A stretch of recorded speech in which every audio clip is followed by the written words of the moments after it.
Welcome back, everybody, to best hour of their day. Fern, last week we put out our mastermind group, and to say it was warmly welcomed by the CrossFit community would be an understatement. I think we need to rename it, though, because I don't know that we're masters of anything, and both of us are feeble-minded men. So Average, it's kind of like it's an average mind group. Yeah, it's an average mind group. That's what when people are like, "Hey, I want to watch you work out. You want to watch an old man move moderately slow? Sure, Yeah. hop on in, join me." Yeah, if you want to see constantly varied functional movements executed at intensity, that's me. I'm all over it. So it's been a great success. By the time this episode's out, the people that we're working with are crushing it, and we appreciate everybody that hopped on board the beta launch. And we'll have more information coming soon for future endeavors. We've got some big, we don't want to give too much away. We're fly by the seat of our pants kind of organization here at best hour of their day. When Jay wears pants. Are we an organization though? We are two people. I don't know if that constitutes an organization or not. I'll tell you what, I mean, you and I talk daily multiple times, and what I love about this, to be sincere, is it's very much the CrossFit mindset. I've from the day I found CrossFit, it was always, hey, this stuff is free, and I'm going to do the same. I want to give back. I want to put as much out there. And like Coach Glassman said back then, hey, if you put good stuff out there and you make it fun and you make it entertaining, people will follow. And it's been proven for both of us and our affiliates. It's been proving in some other endeavors, and now for this. And I think it just goes to show, like, hey, if you put your mind to anything in this world, you can accomplish it. Yes and no. I was going to say, did I just blow your mind, or are you about to? No, I'm about to counter your. I think you can. I think you can chase anything, but I do think there's a lot of validity towards finding your unique super skill and trying to push all of your effort towards that. Like that's definitely something I've disagreed with for years and years and years. I'm like, be good at everything. And I do think you need to be competent at most things. But I think once you figured out what your thing is, then you just do your thing. Yeah, I wholly agree with that. But that being said, I think far too many people, and this is just me observing, and this is probably just me, try to find their thing too soon without trying, for lack of better terms, because I can't think of anything better to say than Gary Vee says, taste more things. So like taste more things before you figure out what your thing is. So. Well, I agree with that. And I also, to go back to my statement, it's also too many people want that to happen overnight. While we put out best hour of our day, just over 3 months ago, let's not forget, I coached my first CrossFit class in August of 2007, and I trained my first person sometime in 1993. So it's like, this is like, what do they say? Like the overnight success, 10 years in the making. This is 25 years. Well, and that does ignore that, like, even whatever you measure success by, I really kind of try to stay away from that word because it depends on how you define it, but it ignores all of the bumps along the road. So for instance, Jess was, I don't even know if I told you this, but I kind of decided recently that even if it's just for me and it never sees the light of day, I'm going to write a book, and it's going to be called 10 Years in a Box. But there's a play on words there. So what I'm going to try to do is package up 10 years of experience in an affiliate, and then give it to people in written format. But one of the chapters in there is, I've already decided it's going to be the 10th year was the hardest, because this is my 10th year as an affiliate. And it has been without a doubt the hardest year I've had for a lot of different reasons, not for the reasons that we have when we started, just because when you try to do more things, when you try to stretch yourself and try to do things, like, it creates different problems. So, like I'm going to talk about all that in the book, and I'm going to talk about like everything that I did wrong and the things that we think we got right. But there is no such thing as there's one-hit wonders. I don't know if it's overnight, but I think more time and attention should be paid to the path to get there, like, and what that entailed. Absolutely. There are some overnight success. Have you seen that bagel boss dude all over the internet? No. Oh, Google that when you're done. Some little Bagel guy. boss? He's like 4'11" and he has a meltdown at a bagel shop. And it got me.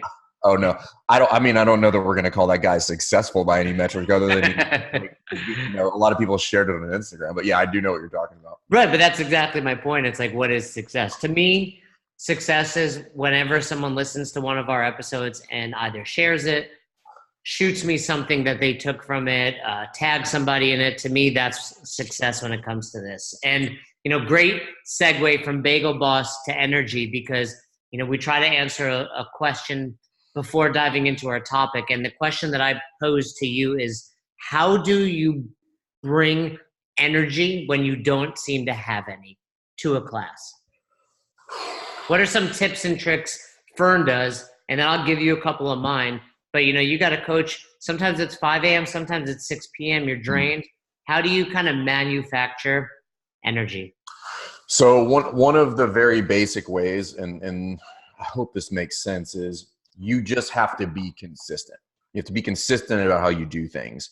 So if the level of, what are we going to call this? If the level of coaching that you provide varies solely based on your emotion, then you're in a lot of trouble.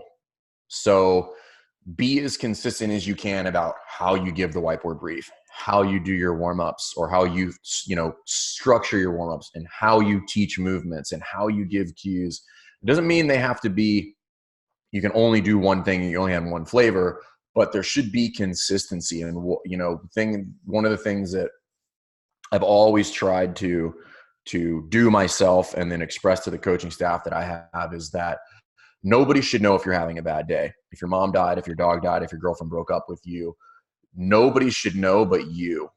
And it shouldn't be you just acting. It should just get to the point where I get on stage, if you will, and this is what I do. Like, this is what I do for a living, and I just do that. And I can push whatever's I got going on off to the side for 60 minutes and just do my thing, because eventually you want to get to the point where, coaching is realistically the easiest part of your day. And that takes a lot of reps, and it takes a lot of consistency in how you do things and how you lay things out and how you say things so that emotion doesn't get in the way.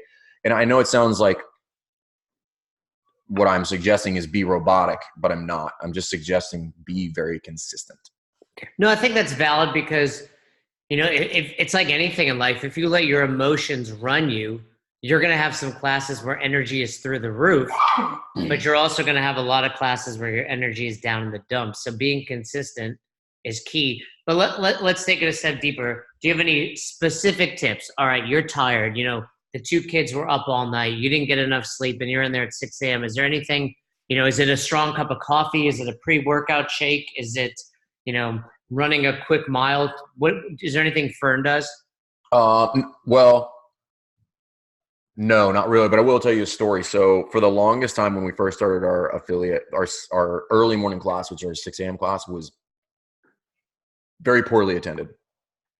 And I finally came to the conclusion that was my fault. So I am not what I would consider a morning person. If morning was a person, I would punch said person in the face. You're like Grumpy Cat.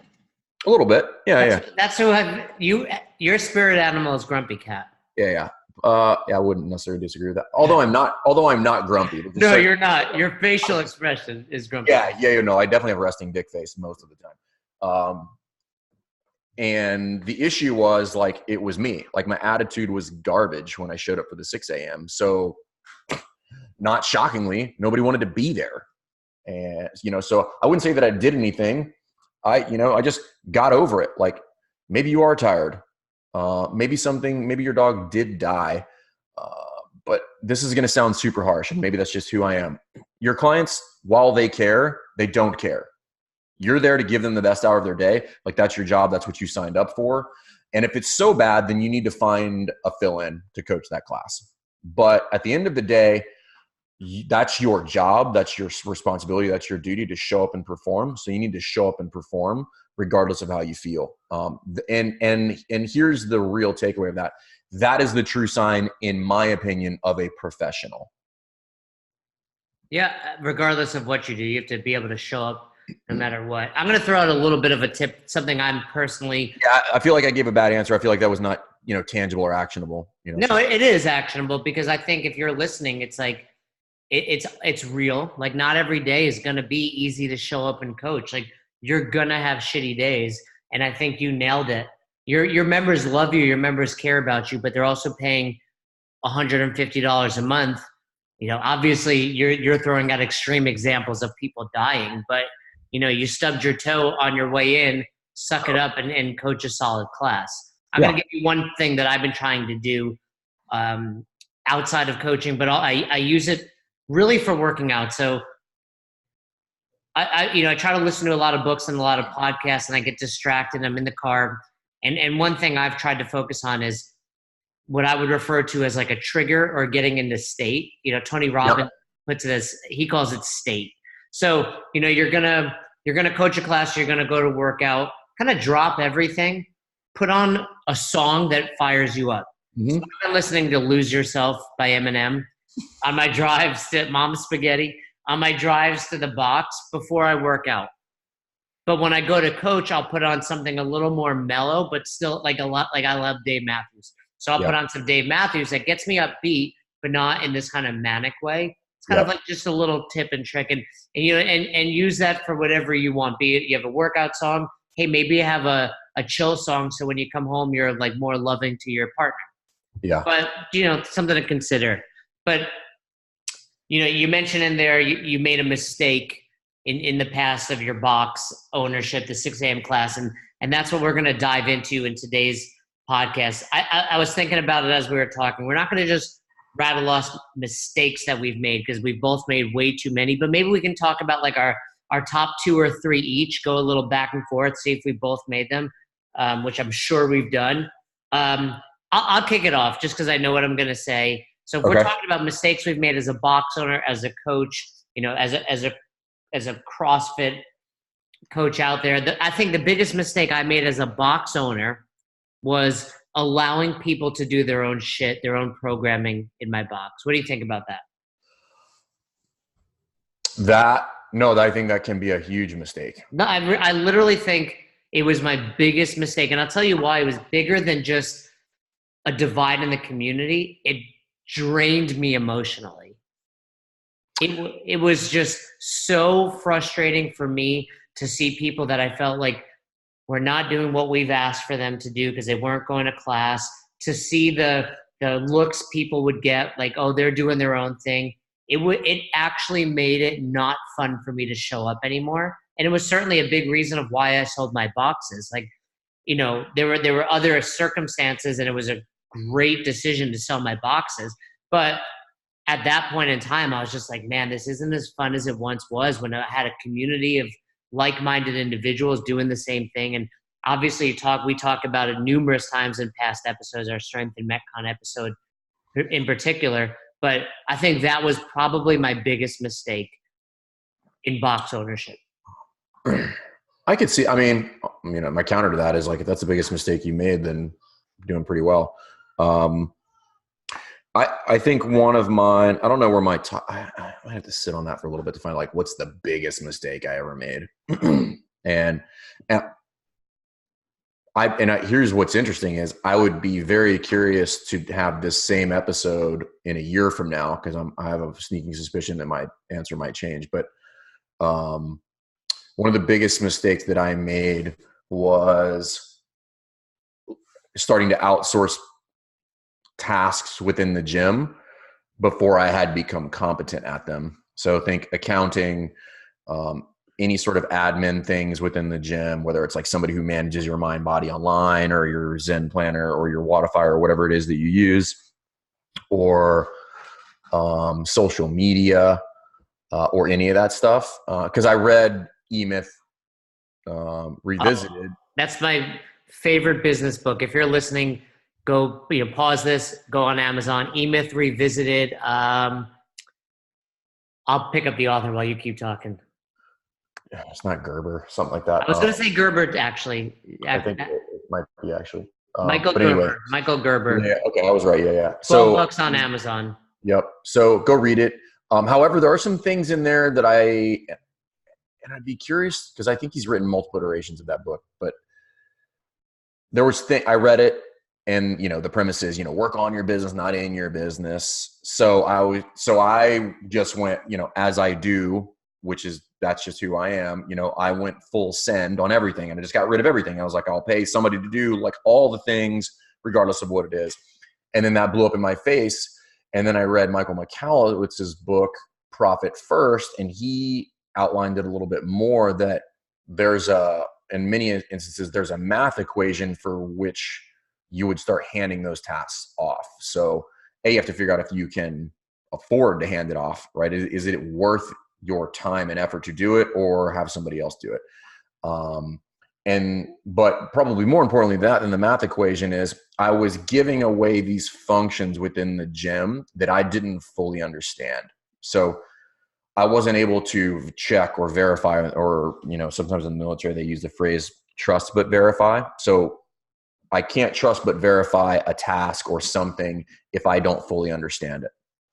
I want to ask you more about that, but as you were saying that, I think if you were going to give out the top 3 business books to a box owner, I would probably put those 2 in there, E-Myth and Profit First. Do you have a third that you'd recommend? E-Myth. Let me look at this shelf real quick. I might go Essentialism. Essentialism is good. Or building a Building a story brand. Yeah. Actually, I would probably throw. Oh man, I would probably, because just to get like a good flavor in there. So if we were going to go by, going back to our different episodes where we talk about like the different modalities in the gym, if we were going to go weightlifting, gymnastics, monostructural, and then switch that and go sales, service, systems, then Profit First would fall in your systems. The service would be maybe like Good to Great, maybe, or Built to Last. Yeah. Would probably be in there. And then I would probably have to throw Gary Vee's jab, jab, jab, right hook in there for the sales portion of that, because I think that is an invaluable tool. And knowing that it is almost immediately outdated because of the speed with which social media churns. However, it's basically a picture book that you can read as a grown adult, and you will look and evaluate social media differently when you do it, right? So all of that to say, I was not competent in any one of those things, so I wasn't aware. I couldn't evaluate if the person that I was giving it to was doing an adequate job or not. And that is something that I've made the mistake repeatedly over the course of the years. And I think I've learned that lesson now, but I still question myself on it regularly, is that, you do need to give those tasks away, but you do need to give them away because they might not fall within your core function or your super skill, right? So like, get rid of it. However, that doesn't mean that you can just punt the whole thing completely. Like, you need to be able to, I'm not saying you should do your profit and loss statement or your balance sheet, but you should be able to read one. I'm not saying you should do your social media, but you should really understand how social media works and what a good post is and what a good post is not, and understand like where you're targeting Facebook ads. You should not necessarily be the guy developing or gal developing your coach development course, but you should understand like what is and what is not effective. So that's a huge mistake I've made in the past, was I'm going to be this, this executive, and I'm going to manage things, not really knowing what the hell I was doing. So. Yeah, I think actually not my other mistake, but one of many would have been in vain with what you're saying. At one point I heard something from Ben Bergeron or maybe Chris Cooper, and it was kind of like, you should be able to remove yourself from the business. And I took that to the extreme. I mean, there was a point in time I owned 3 boxes and I didn't show up in any of them. Like, I didn't have to. And I think in my mind, that was, talking about success. I'm successful. I have these 3 things that are running. I'm pulling money from them, a lot of money, and I don't even have to be there. But in retrospect, I would have stayed in, I took it to the extreme rather than being like, I could still be an active participant in how this business runs versus I'm out. And would they have been better had you been there? Spend minimal time there. 100%. I mean, forget about the fact that I was still the best coach there. I mean, so the coaching immediately went down because I was no longer on the schedule. And then I also wasn't helping my coaches develop. But here's the deal. As a box owner, no one will ever care as much as you do. I don't care who you have, how much you're paying them. They will not care as much as you do. Do you agree or disagree with that? No, I agree, but I think what's far more important is to unwrap that statement a little bit more is they shouldn't, right? What do you mean? So meaning like it's unreasonable to think that my employees are going to care about my business more than me, and that's why I think some people really blow this is that, well, they should just care. I'm like, why? He works for $20 an hour 3 times a week. Why in God's name should he care as much as you, the owner who pulls whatever money you pull from the business? Like, regardless of what it is, like that is just an ignorant statement. Like they should absolutely not care as much as you. And for you to think that is a massive, and by the way, I'm guilty of this, right? So I'm not just pointing fingers. Same. I'm guilty of this. So no, they should not care as much as you. Like that's ridiculous. It's like saying that like when people come stay at your house, they should also cut the grass because they should care as much as you do about your own lawn. Like that's I'm gonna fuck up your toilet and I'm not gonna clean it. I'm telling you. Jay has a weak stomach, everybody. If he eats if he has a little bit of cream in his coffee, he's gonna be in the bathroom all morning. And I made that same mistake and I would get mad at my coaches. And in retrospect, it's like, man, when I was a busboy or a waiter, I didn't give a shit about the restaurant. Like I worked hard to get tips, but I wasn't, I'm going to help make this pasta better. So certainly a mistake is thinking your coaches are going to care and they shouldn't. And that's up to you. And part of it is if I remove myself from the equation, it shows that I'm not caring. Yep. Did you have another mistake? Oh, I got loads. Let's go 2 or 3 more each. I think one of the other things that I made a pretty big mistake with was I left a couple people in place too long. Like I've kind of switched my mindset on this in recent years where everybody puts all this emphasis on hiring. They'd be like, you got to hire the right people. And you can get pretty good at it, but you're still going to miss. The people are still going to slip through the cracks. They're going to interview well. They're going to put on a show, and then they're going to take a huge dump on the middle of the floor. And there's no way for you to pick up on that. So in those instances, I would tell you, be far less, what's the word I'm looking for? But married to, attached? No, well, yes and no. Like you want to be invested in your team, but put less emphasis on hiring and put more emphasis on like firing. I think back at in the military, all of these other things. Rarely did this one person come in and fix whatever the problem was. More often than not, here's a scenario that like people talk about way more times is we took Joe out of the equation and everything got significantly better, right? So it's not that this one person is going to fix everything, but things do get significantly better if I remove somebody who is a cancer to the rest of the group. Yeah, what do they call that? Like addition by subtraction. Yeah, exactly. So think about that. And most of the time I did it because this is a kind of a compounding mistake, but like I was afraid of the short-term pain, which is going to be like, I'm going to have to do more work because I'm comfortable now at what I'm doing.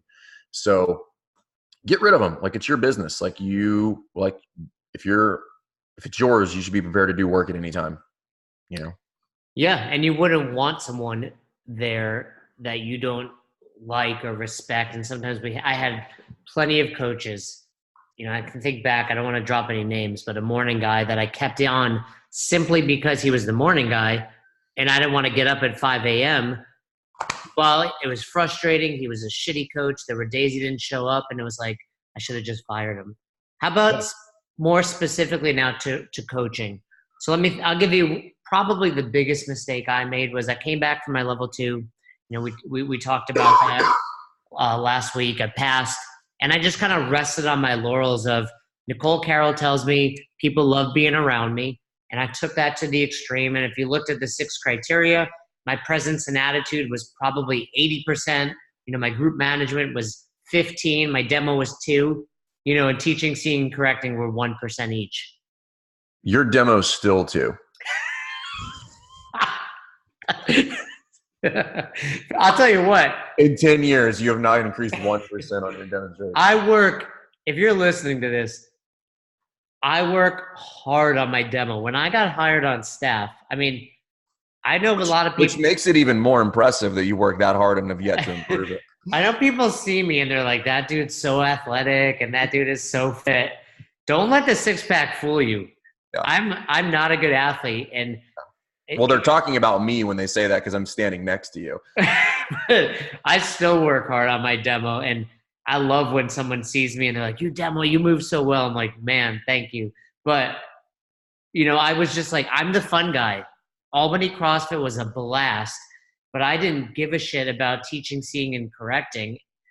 And I don't say that lightly. Like, it just wasn't important. Like, hey, guys, come on in. Let's have a good time. We're going to snatch. Let's go.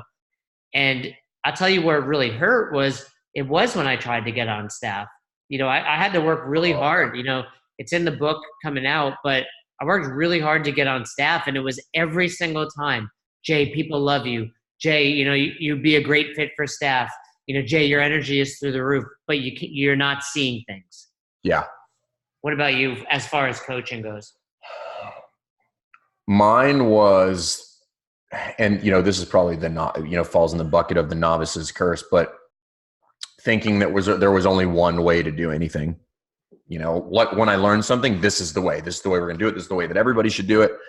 And not understanding, things like, adjusted squat stances, toes out versus straight feet, low bar versus high bar, like different stances within the deadlift as far as like whether it's powerlifting, is it sumo, is it conventional, or is it a weightlifter, like all that stuff. And just being really rigid and not being more open to like, there's a lot of ways to do a lot of things.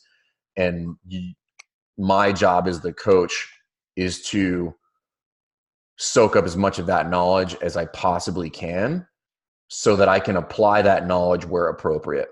Some people are never going to high bar back squat. That's a real scenario. And you can talk to me all day about like, well, we need to really do that because it's going to carry over to the Olympic lifts. I'm like, yes, I would agree. However, this person's anthrometrics and their injuries will not allow that. So they're going to low bar back squat because what's important is that we squat. So is that like an example you would use? Like you were so married to the high bar versus low bar that even if someone couldn't do it well, you'd be like, no, you have to put this up on your shoulders and you have to keep an upright torso. Yeah, exactly. I was similar in that, especially when it came to nutrition back in the day. People would come in and it was like, I would shove paleo down their throats, regardless of, even vegetarians, I'd be like, you're dumb. You need to eat meat. Meanwhile, now I'm not eating meat. But I think in any aspect of life, you have to be willing to admit there are other ways to accomplish something and that the way you're doing is not necessarily right or the only way. Yeah, I would agree. And that's why I like to, I try to be very cautious about the way I say things. And I like to, when somebody asks me for advice or an example of something, I really try to go out of my way to say, this is a way to do it. It is not the way to do it. You can do this 1,000 different ways. This is a way that I have found to be effective in this scenario. But if you find something better, do that. And I'm going to steal it, So we've each rattled off at least one coaching mistake, at least one ownership mistake. How about from an athlete perspective? Do you have anything that you feel like if you can go back 10 years, you would have done differently? I understand, Fern, you're a regional athlete. You competed at the big stage multiple times. So, you did hit that peak. You were so good. For the record, I was not that good, but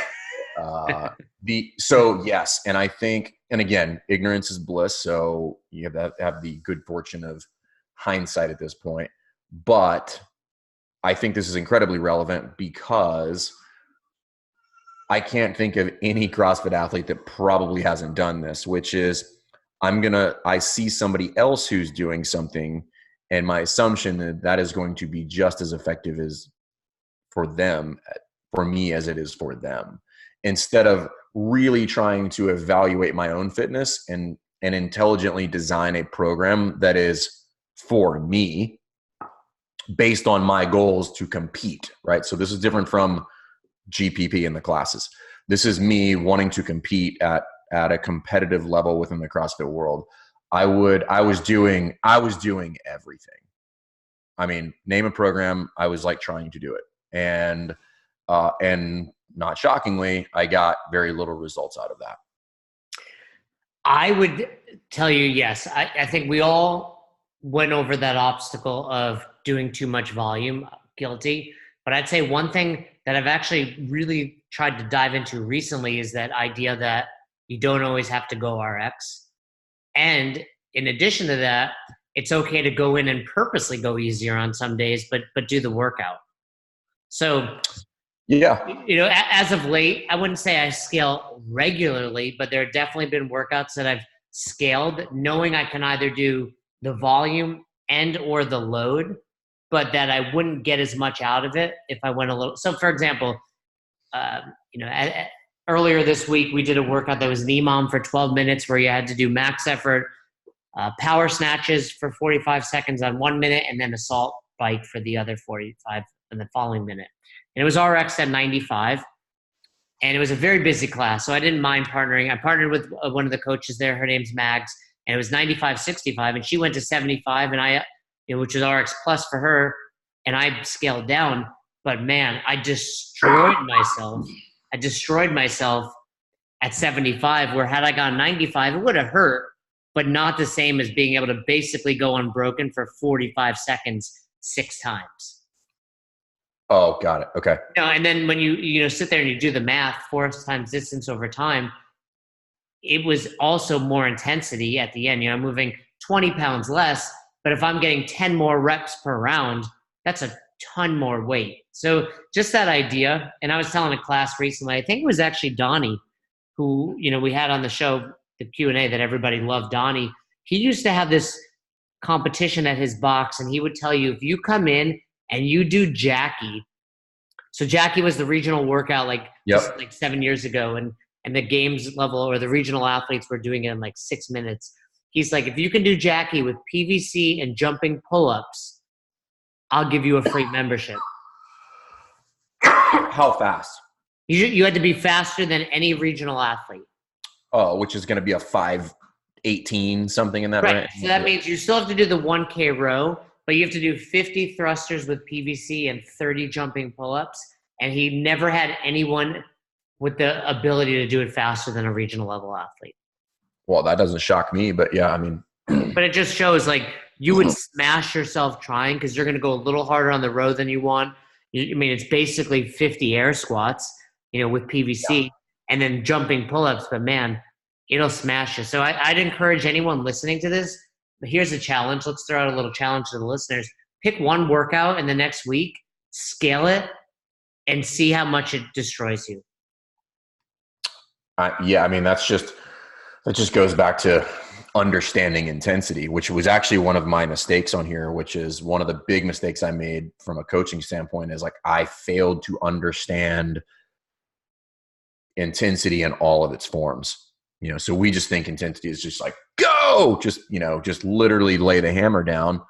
And so for a very practical example, I was talking to one of my coaches the other day, and we were discussing an athlete, and he was trying to get the athlete to move faster. So I don't remember what it was, but I think it was interval based, and the rows were short and they were hard, and this athlete wasn't feeling it, and doesn't matter why, who cares?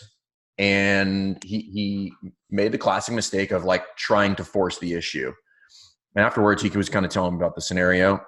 And I just looked at him. I said, why? What does it matter if she goes hard or not? She clearly doesn't want to. So just let her do her thing. She's having a day. So let her have her day. Right. And again, going back to having the best hour of their day, that's a skill that you have to develop, which is like reading social cues and understanding where and when you can push different athletes and where you just need to leave them alone. And on that day, because we know that it is, the relative to fit their psychological and physical tolerances, like if they're not psychologically there today, then we don't need to go there today. And that gets lost, right? You take your level 1, you're going to hear us say that intensity is relative to physical and psychological tolerances, like Fern just said. But so many people forget that psychological tolerance is very day to day. And that goes back to the energy that we spoke about at the beginning. You have to remember there are days you don't have it, and there are plenty of days your members don't have it. And what I've really tried to hone in over the years is letting my athletes know that that's okay. One of the things that we'll use, and we stole this from one of our guys, he's a team guy, he's a super good dude, he's super funny, but he has this little joke, and he'll like the workouts that don't have, they're not super complex. It's usually like, farmer's carry and like running or something like that. And he jokes around, he's like, it's a moving day. Just going to be moving, just good old fashioned work, but I'll use it that way, but I'll also use it another way, which is if I know the previous 3 to 4 days of programming has been pretty aggressive, I'll tell people, listen, here's the workout, guys. If you just want to use this as a moving day and lighten the load and chop some reps off and maybe do this version of it right there, by all means, go ahead and do that. Like, I don't care. Use it as a moving day, and let's ditch a little bit of the intensity and just treat yourself right for today. Treat yourself right. I love it. We've talked about a lot of mistakes. One thing that is definitely not a mistake is if you're still listening to this podcast right now, you've learned a little bit from Fern and myself. This is best hour of their day. And hopefully, what do we drop? Some mistakes that we made, again, as a box owner, as a coach, as an athlete. And those, don't think that we've exhausted our list of mistakes. We can do this podcast for hours and hours, but I think that's enough to get started. If you're making one of those mistakes, hopefully we've opened your eyes to the fact that you're not the only one, and you can rectify it, and there are solutions to it. And always, if you have questions, reach out to us. That's what we're here for. If you want to learn from us, we've got our mentor group. We've got some other things coming. But anything else we're going to add today, Fern? No, sir. All right. Well, you have to head out. We're recording this on a Friday, which is highly unusual for us. Fern's heading out to a level 1 in Richmond. I have off for the weekend, so I will be laying on my back, crushing some Oreos while watching The Office all weekend long. But I hope you enjoy your level 1. What do you have on the agenda? What's on your schedule this weekend?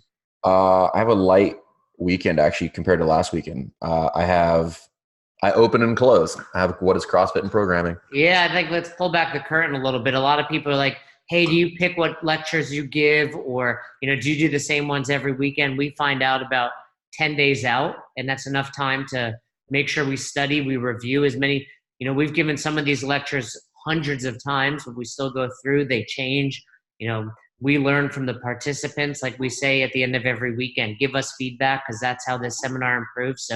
So we learn, and we're constantly reviewing. I'm sure Fern's going to break out his manual and look over the What is CrossFit lecture tonight. And no different than your coaching, we're in a constant state of seeking to be better. Silence, Fern. Silence from you. I like it. I didn't want to ruin it. Well, Fern, have a great weekend. For those of you that have just listened, hopefully that helped. Tune in. Actually, this will be out on Wednesday, and on Friday, it's our 50th episode already. Yeah, that I am excited about. Do we want to tell the listeners who's coming, or is it a surprise? No, we can tell them. Yeah, I think, drop I think it should be a surprise. Okay, then don't tell them. Well, what do you think? More people will tune in if it's a surprise, or if we tell them? Now I have to tell them because I'm the asshole. Yep. If we don't, you tell them. You did the interview. It's your interview. Who is it? We are gonna, and Rory McKernan, and it was a fantastic interview. So it was, everybody will enjoy it. Yeah, you kick off the interview by telling him that you fired me. So that's always a fun listen. Well, he asked. So I told him, I said, it's not the Jay and Fern show. It's now the Rory and Fern show. So, I like it. He probably is a little bit. Listen, he is significantly better looking than you are. hey, I'm not going to argue that. I'm not going to argue he's better looking, but hopefully the listeners will tune in nonetheless. And Rory McKernan's our 50th episode. Pretty crazy that we're on episode 50, but it's all thanks to the listeners. Thanks for all you're doing. Like, share, subscribe. We're out of here. See ya.